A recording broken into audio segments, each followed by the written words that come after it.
La page de l'élection présidentielle n'est manifestement pas tournée malgré la prestation de serment de Paul Biya le 6 novembre 2025 pour un 8e mandat à la tête du Cameroun. À 93 ans, donc 43 passés au pouvoir, il conserve son fauteuil, devenant ainsi le plus vieux chef d'État en exercice sur la planète. Sa victoire est cependant contestée par Issa Chiroma, arrivé officiellement second. Il dénonce une manipulation des résultats. La crise post-électorale qui a suivi cette élection a déjà causé au moins 30 morts tombés sous les balles de l'armée, ainsi que d'importants dégâts matériels et plusieurs centaines de personnes arrêtées. Pendant qu'une partie de la jeunesse camerounaise se bat à main nue pour se libérer de l'emprise d'un régime en place depuis pratiquement un demi-siècle, les silences de certaines personnalités et figures iconiques du monde intellectuel, culturel et sportif détonnent. C'est le cas de Francis Ngannou, personnalité sportive mondialement réputée et respectée, dont la voix aurait pu mettre la lumière sur la situation politique critique de son pays. Mais le grand champion n'a pas pipé un mot depuis le début de la crise, depuis le début du processus électoral jusqu'à ce jour. Se taire signifie-t-il qu'il n'a pas d'opinion ? Peut-on y voir une forme de lâcheté ou d'indifférence face à ce qui se joue dans son pays? Je poserai ces questions et d'autres à Francis Ngannou que je suis venu sortir de sa réserve ici à Dubaï dans cette émission exclusive de Naya TV. Francis Ngannou, bonjour. Bonjour Jean-Bruno. Merci d'avoir accepté notre invitation pour cette émission. Alors, le président Paul Biya a prêté serment le 6 novembre dernier pour la 8e fois, après avoir été déclaré vainqueur de l'élection présidentielle avec 53% des voix. Alors, est-ce que vous avez voté? Non, malheureusement pas. Pourtant, j'ai eu ma carte électorale, mais c'est arrivé très tard. Oui. Ma carte électorale est arrivée très tard et je n'étais pas au Cameroun et mon bureau de vote était abattu. Oui. Donc, vous aviez bel et bien votre carte d'électeur. Malheureusement, Oui, vous n'avez pas voté carte, parce que vous n'étiez pas au Cameroun. Oui, alors, si vous aviez voté, pour qui auriez-vous voté? Est-ce que vous auriez voté pour le président Paul Biya? Au vu des événements de l'état du Cameroun actuel, surtout en 2025, non. Je ne pense pas. C'est pas... Non. Vous n'auriez pas voté pour le président Paul Biya? Non. Pourquoi? Je pense que aujourd'hui, après 43 ans, il a quand même donné ce qu'il a pu donner. Mais la raison majeure, ce serait que s'il avait été mon père ou mon grand-père, moi-même, je ne l'aurais pas conseillé. Voilà. Donc, c'est aussi simple que ça. Je pense qu'à un certain moment, voilà, la nature prend le dessus. Oui. Donc, c'est-à-dire que si vous aviez été un proche du président Paul Biya, vous lui auriez clairement dit de ne pas se présenter. Et si c'était entêté à se présenter, vous n'auriez pas voté pour lui. Ouais. Disons que si c'était mon père, je lui aurais dit non, laisse tomber. Oui. Alors, votre opinion tranche quand même d'avec celle d'un certain nombre de sportifs camerounais qui sont d'ailleurs vos amis. Rigobert Song, il a battu campagne pour Paul Biya, tenu par la main par Grégoire Ouna. Quelqu'un de plus illustre encore, qui est très proche de vous, Samuel Eto'o, est très cohérent, très constant. Depuis 2018, il dit que Paul Biya, c'est son candidat. Alors, comment ça se fait que vous soyez différent? Il n'a pas réussi à vous convaincre de faire comme lui. Comment réagissez-vous d'abord au fait que quelqu'un comme Samuel Eto'o soutienne Paul Biya pour qui il aurait voté s'il a voté? Non, on est dans une démocratie. Je n'ai pas à réagir par rapport aux convictions de Samuel Eto'o ou de Rigobert Song ou de qui que ce soit. Je pense que c'est l'essence même de la démocratie. Le choix, le libre arbitre. Chacun choisit, chacun a son opinion, à tort ou à raison, mais c'est un droit constitutionnel. Donc, il n'a pas à s'expliquer et à qui que ce soit. Voilà. Je pense que chacun voit les choses de son angle. Ouais. Alors, on est bien d'accord, c'est leur avis, mais c'est aussi l'avis et le droit des Camerounais d'être un peu surpris par ce choix-là. C'est-à-dire que... Néanmoins, ça n'empêche pas que ce soit les choix. Oui. Voilà, c'est leur choix, c'est comme ça. Et ils ont le droit. Oui. Voilà, je ne conteste pas les choix. Je pense que nous tous, tout autant que nous sommes 30 millions, on peut avoir des opinions diverses, mais... Au fait, c'est ça la démocratie, au fait. C'est pas forcément être unanime sur l'opinion, parce que ça reste encore des opinions, des convictions en fonction des points de vue. Oui.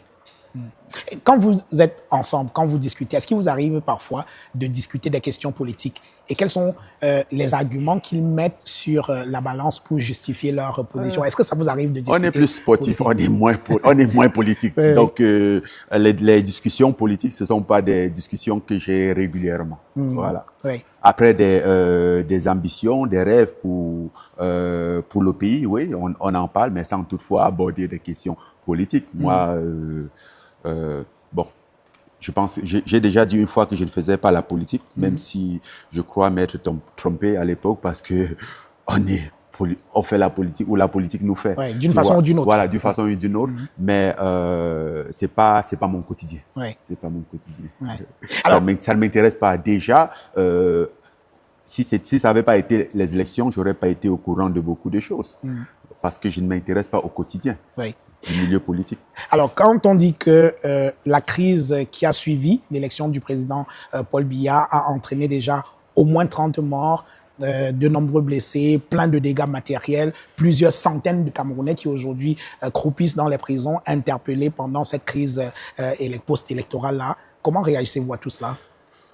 Je trouve que c'est quand même dommage qu'on arrive à ce niveau aujourd'hui.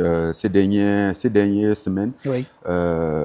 C'était quand même triste de voir le regard du monde entier sur nous.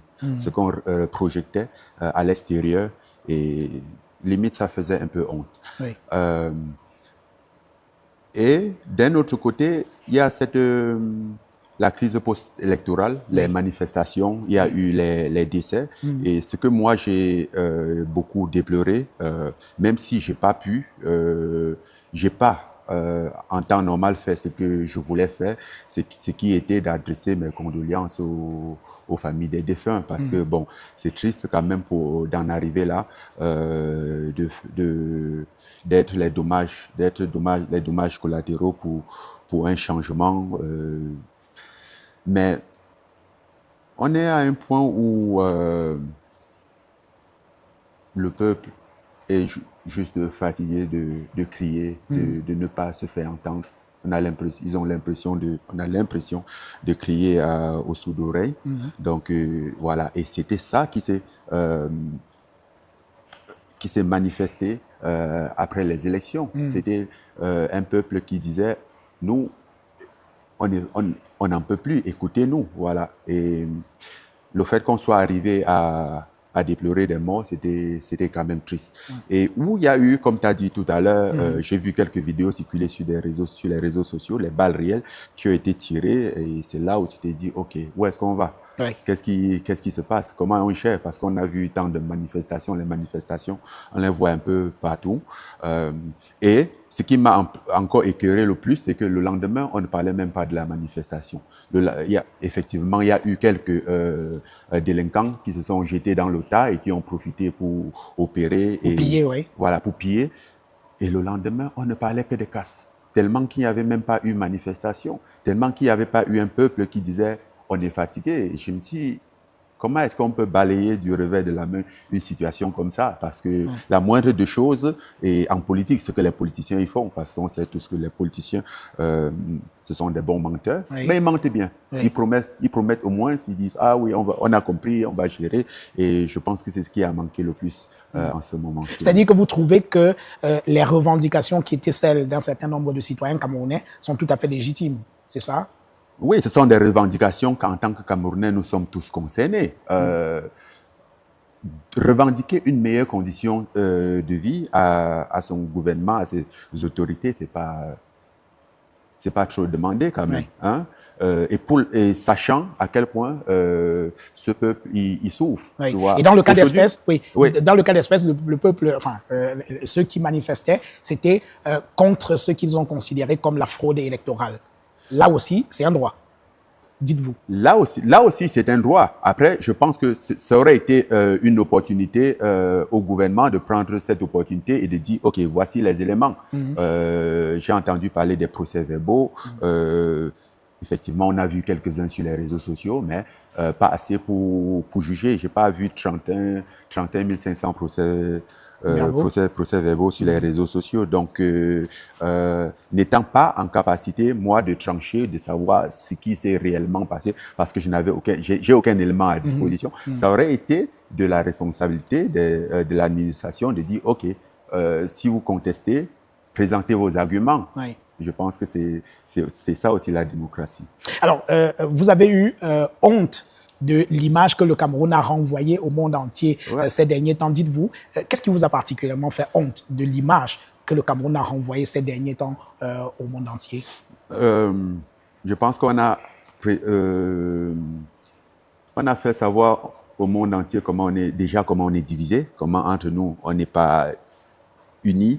Tu vois, c'est vrai qu'aujourd'hui on peut tout adresser, on peut accuser le gouvernement de tout, mais il est quand même important que nous, Camerounais, qu'on se dise les vérités à un moment donné et qu'on prenne nos responsabilités en main. Oui.